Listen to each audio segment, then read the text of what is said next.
નમસ્કાર વિદ્યાર્થી મિત્રો, ગયા વિડિયો લેક્ચરમાં આપણે ધોરણ 9 અને ધોરણ 10 ની ઉપયોગી એવા એક ટોપિક વિશે વાત કરી હતી, જેનું નામ હતું ડાયરેક્ટ, ઇનડાયરેક્ટ અથવા આપણે કહીએ ઇનડાયરેક્ટ સ્પીચ.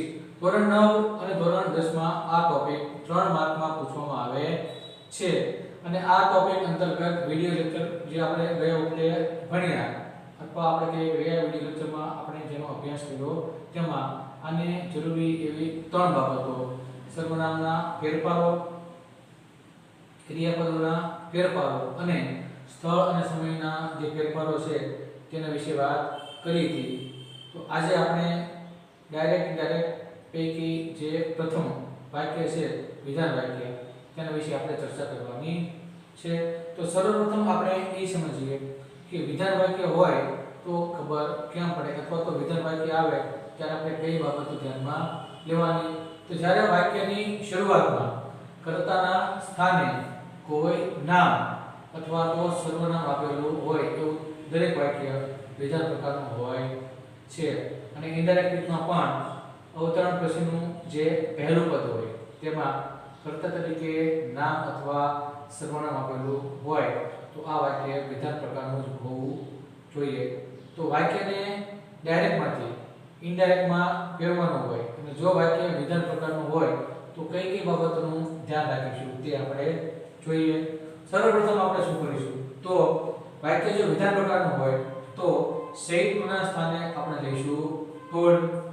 વાક્યમાં આપેલા અવતરણોને દૂર કરી સંયોજક ધ્યાનથી વાક્યને જોડીશું. ત્યારબાદ 3 કોટા મુજબના જે ફેરફારો હોય તે ફેરફારો મુજબ વાક્યમાં આપણે જે જરૂરી ફેરફારો છે તે નોંધતા જઈશું.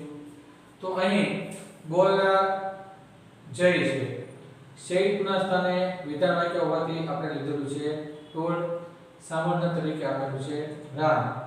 અવતરણો દૂર કરતા સંયોજક ધ્યાનથી વાક્યને જોડવું.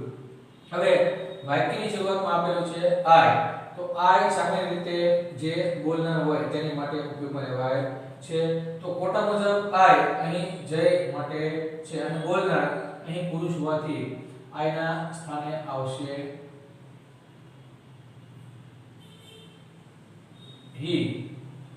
એમ ના સ્થાને આવશે વોઝ. હેપી નું હેપી અને ટુડે આવે તો કોટા મુજબ ટુડે નું થશે ધેટ ડે. બીજા વાક્યની વાત કરીએ તો બીજા વાક્યમાં બોલનાર છે દેવ. વિધાન વાક્ય હોવાથી સંયુક્તના સ્થાને આવશે ટોળ.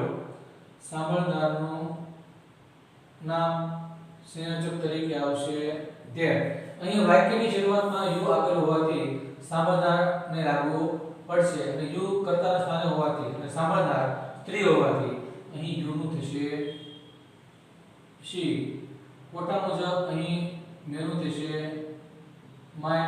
કમ હોય તો કમ નું ગો થાય, પરંતુ ગો નું ગો જ રહેશે અને નામ નું થશે ધેટ. ત્રીજું વાક્ય લઈએ. ત્રીજા વાક્યમાં અહીં બોલનાર છે પાયલ. વિધાન વાક્ય હોવાથી સંયુક્તના સ્થાને લઈશું ટોળ. સાંભળનારનું નામ પૂજા. પોતાનો દૂર કરતા સંયોજક તરીકે આવશે ધેટ. યુ સાંભળનાર માટે હોવાથી અને સ્ત્રી હોવાથી અહીં યુ નું થશે શી. કેન નું થશે કોડ. કમ નું થશે ગો. વીકમાં કોઈ ફેરફાર થશે નહીં અને મી બોલનાર માટે અને સ્ત્રી હોવાથી અહીં મી નું થશે હર. ત્યારબાદના વાક્યની વાત કરીએ તો અહીં બોલનાર તરીકે આવ્યું છે સમય. વિધાન વાક્ય હોવાથી અહીં આવશે ટોળ. સાંભળનાર માટે અહીં આવશે રોહિત. સંયોજક તરીકે લઈશું આપણે ધેટ. આઈ બોલનાર અને પુરુષ હોવાથી આઈ નું થશે હી. નિયમ મુજબ અહીં ક્રિયાપદ તરીકે આપેલું છે સો. તો આપણે નિયમમાં કીધું હતું કે જો ક્રિયાપદ સાદા ભૂતકાળનું હોય તો ઇનડાયરેક્ટ રીતમાં તેને પૂર્ણ ભૂતકાળમાં ફેરવવું. માટે સોના સ્થાને આપણે પૂર્ણ ભૂતકાળ લેવા માટે પહેલા લઈશું હેડ. વાક્યમાં આપણે ક્રિયાપદનું ભૂતકાળ આવશે સીન. અહીં યુ સ્થાને હોવાથી અને સાંભળનાર માટે હોવાથી યુ નું થશે અહીં him અને yesterday ના સ્થાને કોઠા મુજબ આવશે the previous day.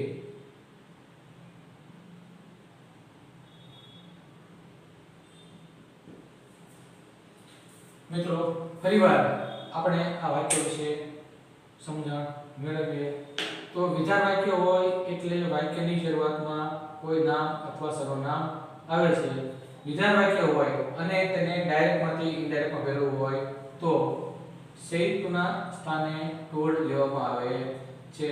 ત્યારબાદ અવતરણોને દૂર કરતા બહારના અને અંદરના પદોને જોડવા માટે સંયોજક તરીકે that લેવામાં આવે છે અને ત્યારબાદ ત્રણ કોઠા મુજબના જે ફેરફારો હોય તે ફેરફારોને વાક્યમાં લઈ વાક્યને ફરીથી લખવાનું હોય છે.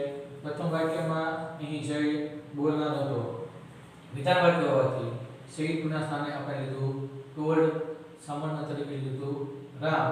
અવતરણો દૂર કરતા સંયોજક that તે વાક્યને જોડ્યું. અહીં બોલનાર જે છે તે પુરુષ હોવાથી I ના સ્થાને આપણે લીધું હતું he, M ના સ્થાને લીધું આપણે was. અહીં happy માં કોઈ ફેરફાર હતો નહીં અને today ના સ્થાને આપણે લીધું હતું that day. ત્યારબાદ બોલનારનું નામ દેવ, સંયુક્ત ના સ્થાને told, સાંભળનાર દિયા, સંયોજક તરીકે that. you વાક્યની શરૂઆતમાં સાંભળનાર માટે હોવાથી અને સાંભળનાર સ્ત્રી હોવાથી you ના સ્થાને આવ્યું she. મેં ના સ્થાને અહીં લીધું આપણે might. ગોમાં કોઈ ફેરફાર હતો નહીં અને નામનું લીધું આપણે અહીં then. ત્યારબાદના વાક્યમાં અહીં પાયલ બોલનાર, સંયુક્તના સ્થાને લીધું આપણે told, સાંભળનાર પૂજા, સંયોજક તરીકે that. અહીં પણ you વાક્યની શરૂઆતમાં સાંભળનાર માટે અને સાંભળનાર સ્ત્રી હોવાથી you ના સ્થાને આપણે લીધું she. can નું અહીં થશે could. કમ માટે આપણે સૂચના મુજબ આવશે go અને મી બોલનાર માટે સ્ત્રી હોવાથી આવશે અહીં her. ત્યારબાદના વાક્યમાં સમય બોલનાર હોવાથી સમયનું નામ લીધું. વિધાન વાક્ય હોવાથી સંયુક્તના સ્થાને told, સંયોજક તરીકે that અને તે પહેલા સાંભળનારનું નામ. અહીં I બોલનાર માટે અને બોલનાર પુરુષ હતો માટે I નું લીધું he. સો તે સાદા ભૂતકાળની ક્રિયા હોવાથી તેને પૂર્ણ ભૂતકાળમાં ફેરવતા had પ્લસ ભૂતકાળ આવ્યું એટલા માટે અહીં સો નું લીધું આપણે had seen. you કર્મના સ્થાને હોવાથી સાંભળનાર માટે અને સાંભળનાર પુરુષ હોવાથી you નું આવ્યું him અને yesterday જે છે તેના સ્થાને આપણે સૂચના મુજબ અથવા આપણા કોઠામાં જે ફેરફાર હતા તે મુજબ the previous day આપણે લીધેલું છે. તો મિત્રો આ જે વિધાન વાક્ય વિશે આપણે ચર્ચા કરી તે કેટલાક તમને હોમવર્કમાં આપવામાં આવશે. આવતા લેક્ચરમાં આપણે ઇનડાયરેક્ટ સ્પીચનો જે બીજો પ્રકાર છે પ્રશ્નાર્થ વાક્યો તેની આપણે ચર્ચા કરીશું.